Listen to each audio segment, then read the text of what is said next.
Welcome to the Positive Spiritual Living Podcast, brought to you by Unity on the Bay. This is your positive path for spiritual living.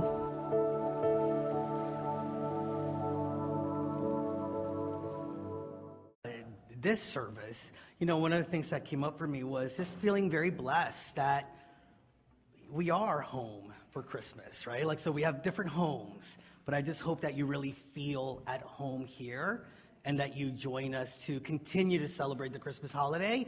And actually, I'll just go right ahead. I did it at the end of last service, but I'll do it now. How many of you love Unity on the Bay? Yes. How many of you have individuals that you love in your life? How many of you have been thinking about bringing some of those two things together, right? So this is just a perfect opportunity of bringing things that you love, people that you love into community together. So I really invite you to this week reach out to friends, to family, and invite them to be a part of our full Christmas schedule. We have some really wonderful services. We have New Year's. It's just a really great time to be able to celebrate with each other in community and with the people that you love, the additional people that you love. So I also just want to say, I want all of you to know how much love is present in the Board of Trustees. I know we honored them a little earlier, and as I see each and every one of them, as I think of Nick, there's just a lot of love that we have for each other. There's a lot of love that we have for Unity, and I want you to know that everything in my being knows that our Board of Trustees is always serving out of love. And so thank you to each of you for modeling that for so many of us. All right, all the gushy stuff put to the side now. And I want you to know that you all got a very nice Christmas gift from the 9:30 service, because they said, don't do the second joke. So I'm just gonna keep it to one. And why do reindeers like Beyonce so much? 'Cause she slays.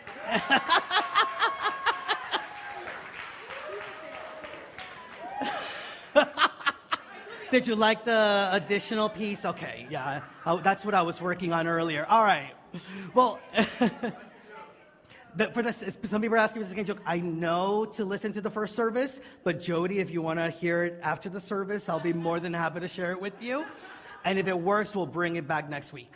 We talk about Christmas, and we've been celebrating Christmas, and it looks like Christmas, and there's all the activities of Christmas already happening. And one of the things that I really appreciate about how we experience Christmas here in Unity is that we recognize that it's not just a day, that it's something that it means, and it's something that it means not only for the people who celebrate it and how we celebrate it, but it means something within us. It reminds us of something within us. And I love this quote from our co-founder, Charles Fillmore. This is how he speaks of Christmas. He says, "It does not belong to the past. It is a vital, living, present truth.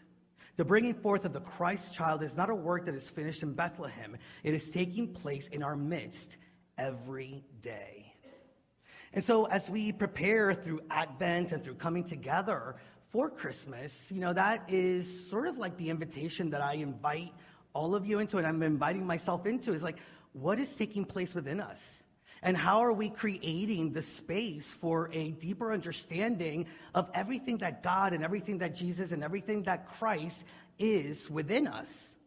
Because I do believe that God is love. I believe that God is peace. God is our faith. God is our hope. And God is our joy. And so today, as we honor and celebrate this third Sunday of Advent and of love, I'm just really looking forward to not only celebrating how love has shown up, but also inviting us to have an even greater vision of what is emerging as love.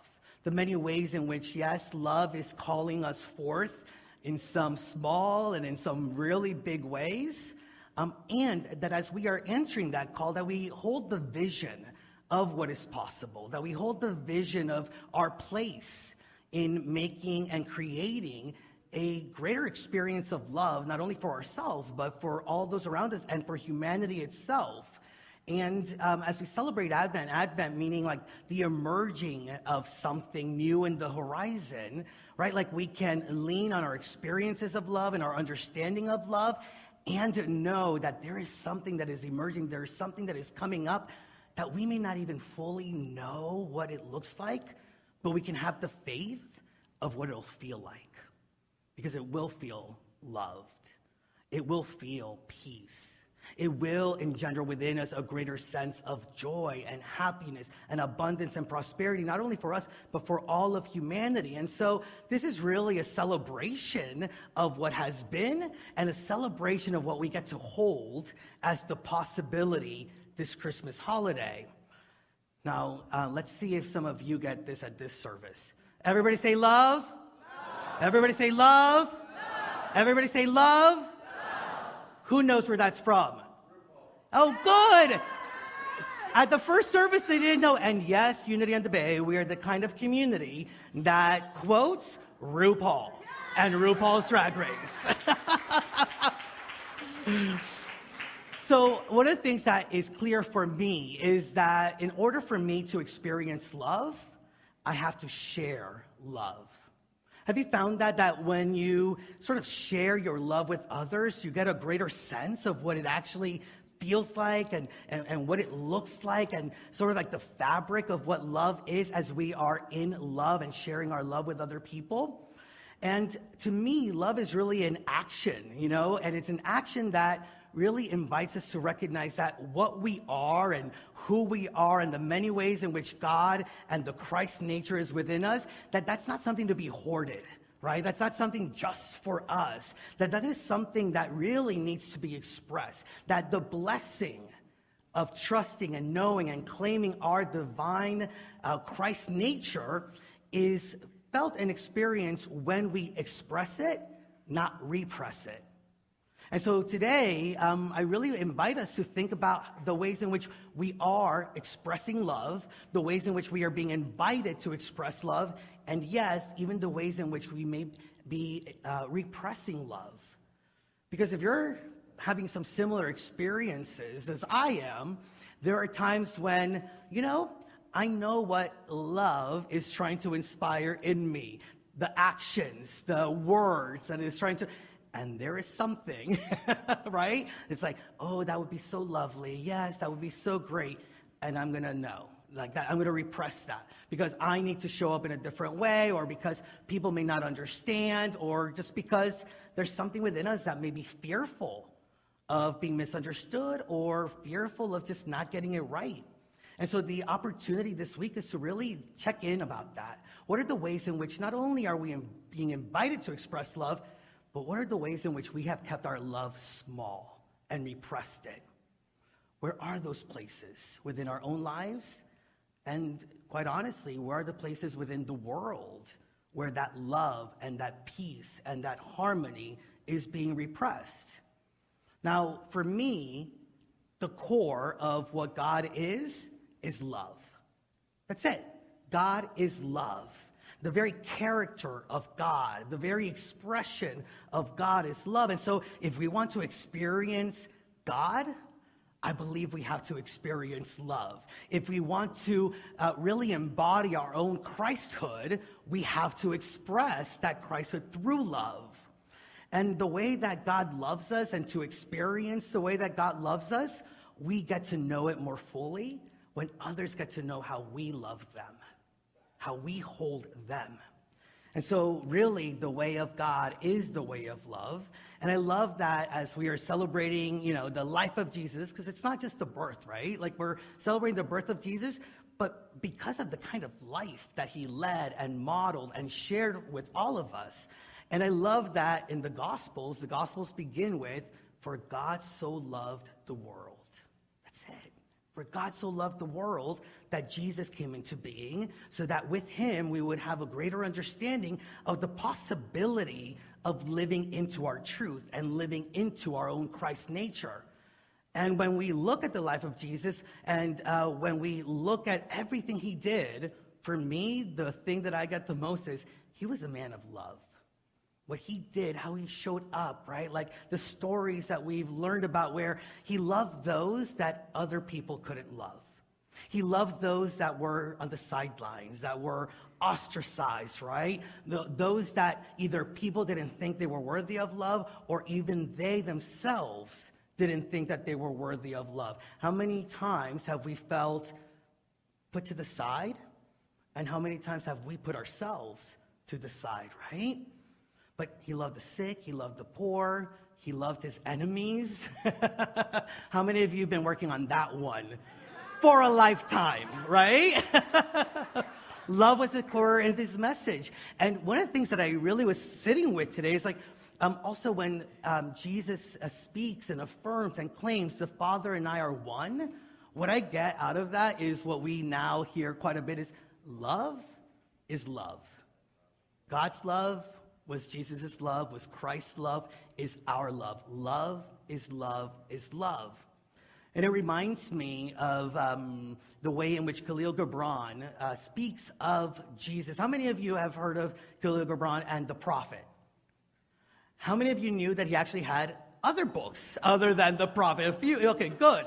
Well, he did, and there's this beautiful book that he has where he writes about the life of Jesus from the different perspectives of all the people that were around him.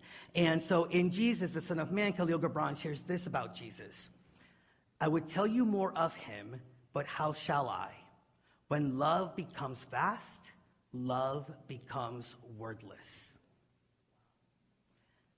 Think about that kind of experience where we may not even need to use words because our very essence inspires that feeling of being loved in those around us, that our actions, right, speak louder than even the words. And that's part of what we're really invited into this week, to really live into and act from the place of love.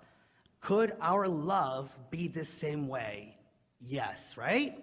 Could our love be the same way in which it was described? Yes, wordless and felt and experienced deeply. Could the love that we express be so vast that not only does it lift up our own life and those around us, but it lifts up people in a completely different continent? I believe that, yes, it can, for we are all united, we are all one within our togetherness. That is the experience of God that we are each a part of. And when we recognize our own divinity, what we're really doing is recognizing our connection to God, recognizing our connection to Jesus through the Christ that lives in each and every one of us. And what would it look like if we could really harness that power? To really not only say we're going to celebrate with an essence of love, but to actually harness everything that core love is within us. And so here now, we get to ask ourselves how we can re-engage with that power that is love, and even ask ourselves, what are some of the limitations that we have placed on the power of love? Like, do we believe that it can move mountains, right? Like, do we believe that it can shift a relationship? Do we believe that it can shift the experience that other people are having, people that we may not even know? Could we believe in the vision that we hold out of the presence of love? This is the time for us to do it. You know, as they say, 'tis the season, right? 'Tis the season. Hamilton Wright Mabie says this about this season. He says, blessed is the season which engages the whole world in a conspiracy of love. That's what we're getting into. That's what we're living into. Everybody say love. Love. Everybody say love. Love. So one of the things that I really was thinking about, and actually it came up because I was talking to somebody last Saturday at an event, and how many of you remember when those bracelets came out with what would Jesus do, WWJD? What would Jesus do? Remember that? And a lot of people were having it. In Unity, I remember that we started doing the what would love do, WWLD, because it's one of the same, right? What would Jesus do? What would love do? And it's an invitation for us to really like have the courage, the strength, the wisdom to ask ourselves that very personal question, that very powerful question that not only leads into our abundance and joy and the experience of God that we get to have in our lives, but it also is part of the evolution of consciousness and is part of the evolution of humanity into a greater awareness of the power of God.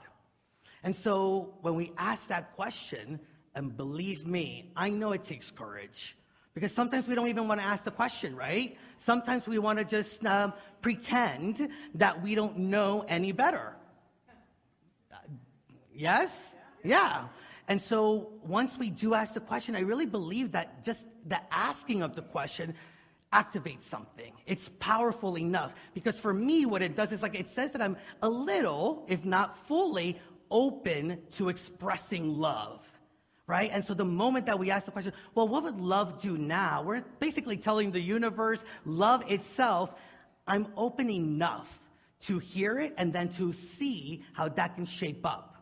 And so how powerful that in moments throughout this week, we can just stand in that, have reminders throughout our home, in our car, wherever we're at. What would love do now?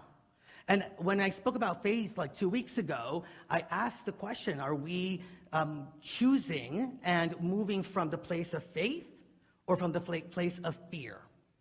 And it's the same question today. Is it from the place of love or is it from the place of fear? See, love is our divine nature and love is what we are born with. Fear is what we've learned along the way. And the spiritual journey is really about unlearning that which no longer serves us, unlearning that which is not natural to us, to move into our natural state of being and be that expression, that light of God in the world. And so it is about letting go of the fears of how love is to show up in the world. When we ask that question, what would love do now? I get that sometimes love is speaking, right? And love answers us back about what it would do through and as us. But sometimes that monkey mind and the fears and the judgments, they can get really loud, right? And so loud that sometimes we don't hear that still small, beautiful, innocent, loving voice. And our opportunity is to start quieting down the monkey mind, to start quieting down the judgments, the fears that we may have about what is being born and what is emerging from us. And so we're invited to do that this week. And as I said before many times, I believe that the world is calling for that which we have. But in reality, what I really believe is, everything outside is a reflection. This is unity, right? Everything going on outside is a reflection also of some of the things that are going on inside. And so when I say that the world is calling for our love, what I'm really saying is that the love that is within us is asking to be expressed more fully. The love that is within us is asking to push through any boundaries or limitations that we may have placed on it. And so we can look at the relationships. How many of us have relationships where it's calling for a little bit more love? It's calling for a little bit more understanding. We see it in the news. When we look at the news, do we take a moment to recognize that some of what is going on is a call to love? When we hear it sometimes with our friends and family, right? When they call us up and they tell us about some of the things that they're going through, right? And we see that there may be a calling for greater love within that situation. And so now is our chance to answer that. And many of you may know that Rumi quote that talks about sort of getting out of the way of love. He says, your task is not to seek for love, but merely to seek and find all the barriers within yourself that you have built against it. Eric Butterworth, Unity minister, actually says this in these words: I do not generate love, I simply express it. I do not need to make myself love certain people. I need only to get myself out of the way and let the divine energy of love flow through me as it is its nature to do. So what is keeping us from fully expressing love more fully? How many of us have been hurt in past relationships and held some resentments? And so maybe one of the ways in which we can heal from that is by just loving ourselves, Loving ourselves through the hurt, loving ourselves through the pain. And as we love ourselves, it opens us up to recognize that that love is within us and it can be shared with other people. How many of us have moved through thinking that we weren't worthy of love? Anybody here? Not worthy of love? And this is one of the things that I found, that the more that I give whatever I don't think I'm worthy of to other people, right? Like, so the more love I give to other people, the more I'll start believing that I'm worthy of it also. Because as we do that, we all of a sudden are spreading and sharing our love, and we realize, wait a minute, there doesn't need to be any places where love is not. And there are no individuals that are not worthy of love, so I can love myself. The moment that we think other people are unworthy of love, we're just giving credence to this idea that some people, and therefore maybe the possibility is that I am not worthy of love. And how many of us have fears that we might be judged, or the way that we express our love may be misinterpreted? Opportunity to just stand firm in love and to really recognize that love can't be diminished, that the power of love is what we are celebrating not only this Christmas, but that it is what we celebrate through life, and that love generates itself, and that love grows itself if we let it. Now, easier said than done, but also not as hard as we think it is. Because if we really allow ourselves to think of God, to seek God, to love God, and to know that we are each expressions of God, all of a sudden doors begin to open, and all of a sudden we begin to see even more possibilities. And through that, we are liberated. For love is the great liberator. Now, I've shared with you, some of you an acronym for love before, and I'll share it with you again. Love, to listen, to optimize, to value, and to express. So to listen intently to the people around you this holiday season, and maybe even go beyond the words, what's really being shared, what's really being expressed, and to just have that moment of listening, of truly being present for each other, to optimize our time with each other. So how many of us and how many of you have had those experiences like, that was a missed opportunity? That was a missed opportunity. Can we optimize every single opportunity by asking the question, what would love do now? What would love do through me? To value the people in our life, to value the gifts that they bring, to ask ourselves, even the people that were part of the resentment, part of the hurt, did they add some value? Can I see some value in who they are and what they're about? And then E, to express it. How do we express love? Through gratitude, through praise, through just saying thank you for being you. And so that is the opportunity. And now, for me, one of the things that I recognize is that if we are looking for miracles in our life, we've got to be the living miracle. If we want to experience greater love, we have to be that love. And so what would love have you do now? And I've asked myself, because of today, that same very question. And I realize that there are some things that love has been asking me to do, and I have been fearful about it. And I have placed limitations about it. And it's so funny because actually, one of the things that I realized is that the thing that I've been fearful about is to just have a conversation about what's going on between Israel and Gaza, and how that could be felt or heard or understood. And, you know, God is so great that at the 9:30 service, God put in that third row one of the main leaders from Temple Israel, you know, and some of the things came up again for me. But it's really an opportunity that I see, because when we look out into the world and we look at the things that are falling apart, could we see how maybe some things are falling into place? Could we see how maybe we're part of bringing them back? See, for me, if love is the great unifier, that when I see that there are things breaking down, when I see that there are places filled with fear, it tells me I need to express love. I need to share love into it. And so, I don't know about you, but what's been happening in Gaza and between Israel and the Palestinians has been hurtful to see it. It confuses me. It adds a little bit of fear, not only about what's taking place there, but also my place within it and how I can speak about it. Things are getting so polarized within it that it's difficult for me, see how to speak about it without feeling the fear of being misunderstood or misinterpreted. And I'm being called to be the expression of love.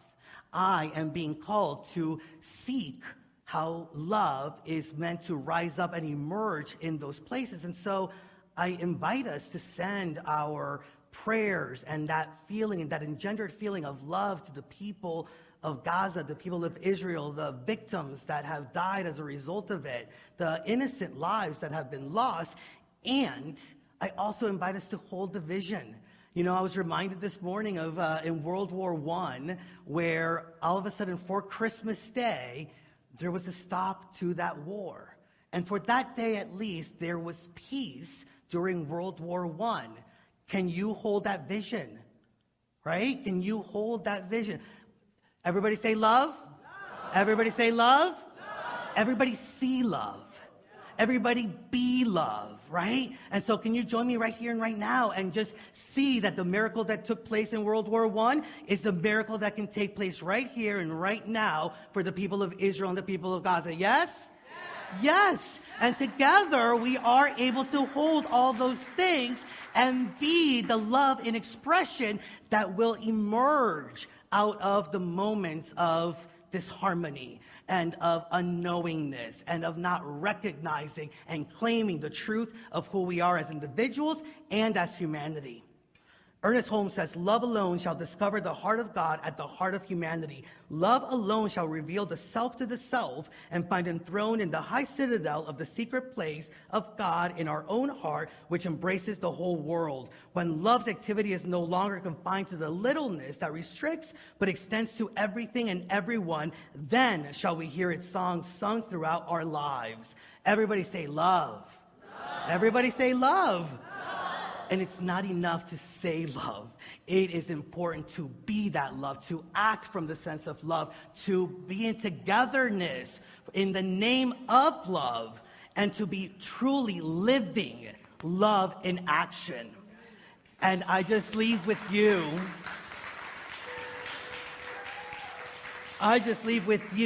the Bible verse that really makes it just come true for me, makes it real for me.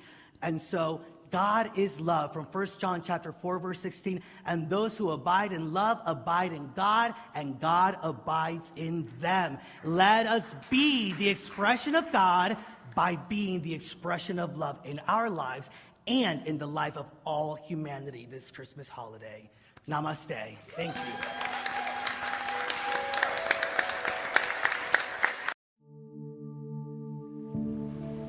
We hope you enjoyed this episode of the Positive Spiritual Living Podcast, brought to you by Unity on the Bay, a spiritual community located in Miami, Florida.